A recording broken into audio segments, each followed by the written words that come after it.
السلام عليكم ورحمة الله تعالى وبركاته. مشاهدينا الكرام، كنتمنى نلقاكم هذا الفيديو في احسن حال ان شاء الله. اللهم صل وسلم وبارك على سيدنا محمد وعلى اله وازواجه. مشاهدينا الكرام، جيت نشارك معكم واحد الوصفة سهلة وبسيطة وموفرة في اي بيت، والمفعول ديالها رائع وخطيرة خطيرة. هاد الوصفة ولات عندي معتمده وعن تجربه، هي اللي كندير انا وليداتي ما كيمرضوا، خصوصا دابا في هذا البرد بزاف ديال الناس مرادين. يعني هاد الوصفه اي واحد يمكن له يشربها، كي الكبير كي الصغير. والمكونات ديالها من اربعه د الحوايج كتكون وغنبدا معكم على بركه الله تقديم الوصفه. عندي كاس فيه 2 معالق ديال العسل الحره، وعندي كاس فيه 2 معالق ديال زيت العود،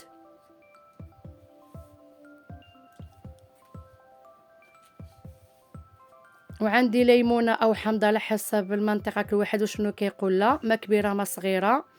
وعندي الفص ديال الثومه كبير، الا ما عندكمش كبير ديروا 2 صغار، 2 فصات صغار. وهالمعلقه اللي عبرت بيها معلقه كبيره. وعندي هنا مقله كنخوي فيها العسل، هي الاولى.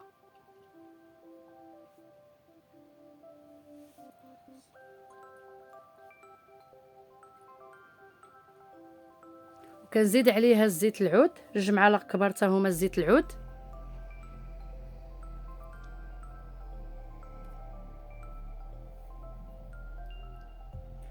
وعندي هنا الحكاكه، غنحك ديك الثومه، غنحكها في البلاصه اللي رقيقه، نحكها فوق منم.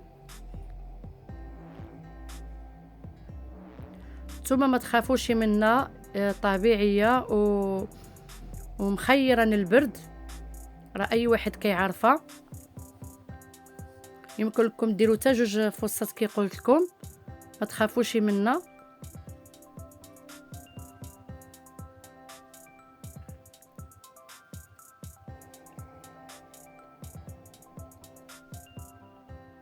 كتحيده كامله، ما كتخلي فيها حتى حاجه.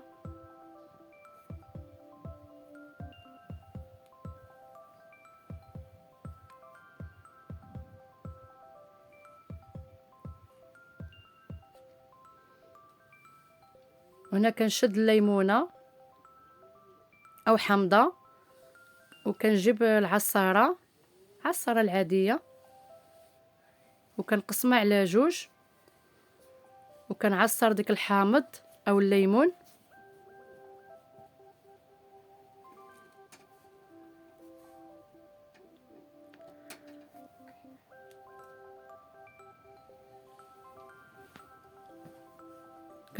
كندير علبه ديالها،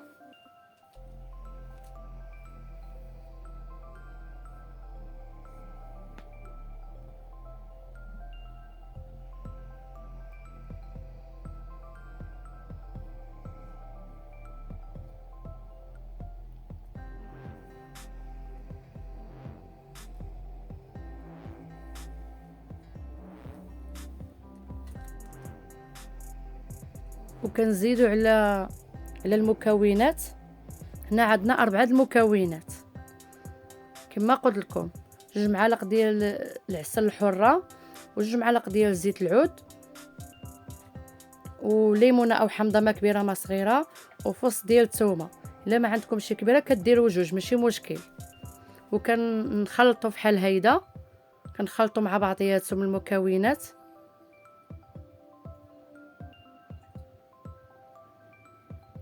ودابا غندوزو الفوق، نديرهم فوق البوطه كما كتشوفوا المشاهدين الكرام. دابا شعلت عليهم البوطه،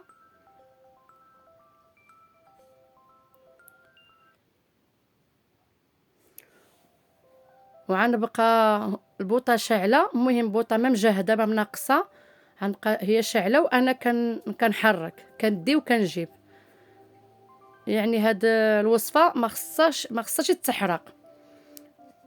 عي جهد تطلع ديك الكشكوشه اولا الرغوه وطفي عليها. كما كتشوفوا لا نبقى ندي ونجيبش، ما تحرق لا تومه لا والو. كما كتشوفوا باقا ديك هاي كما قلت لكم، هاي الكشكوشه بقات لا تطلع. عي كدي وتجيب وكتطفي عليها، ما تخليوهاش تتحرق. صافي عي كتطلع ديك الكشكوشه كتطفيو عليها.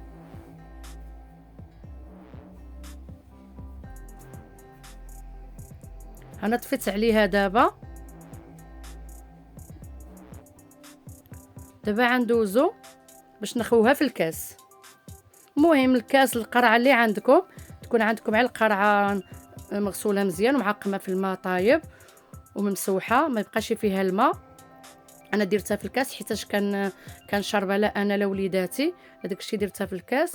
لا بغيتو تحتفظوا بها كديروها عي في القرعه معقمه، وبلا ما ديروها في الثلاجه كتخليوها عي برا ماشي مشكل، عي في الكوزينه. الصراحه الله هاد الوصفه رائعه رائعه.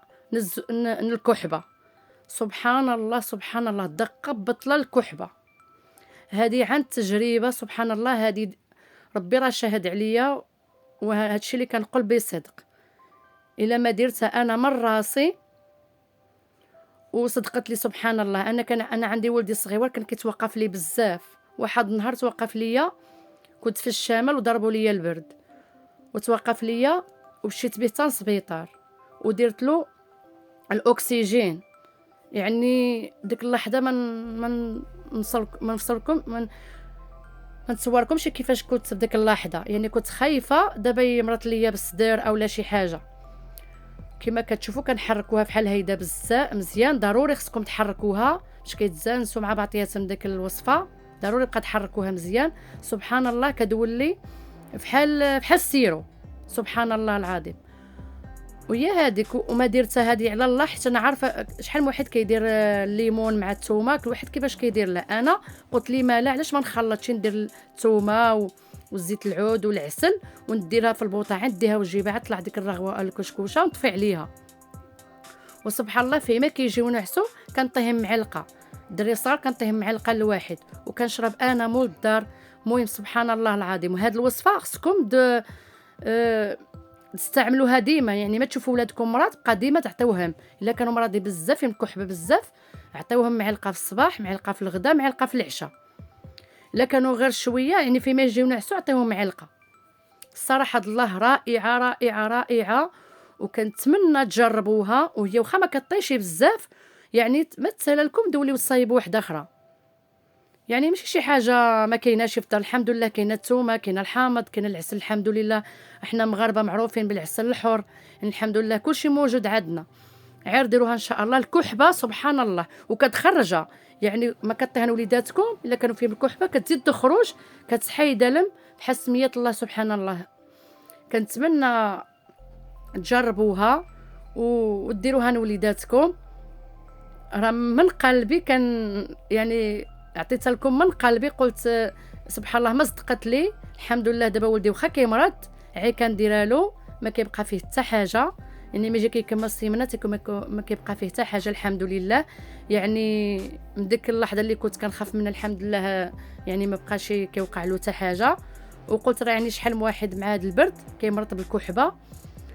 قلت نقول للمشاهدين وكنتمنى يعجبكم هذا الفيديو. ما تنساونيش بحال ديما بارطاجوني مع الاصدقاء والاحباب ديالكم. ديروا لي لايك، ابوني، تفعيل الجرس باش يوصلكم كل جديد. وشكرا على الكومونتيرات كتشجعوني ولله يخطيكم. وكنشكر الاصدقاء داخل المغرب وخارج المغرب ولله يخطيكم عليا. ونتلاقاو ان شاء الله في فيديو اخر ان شاء الله باذن الله.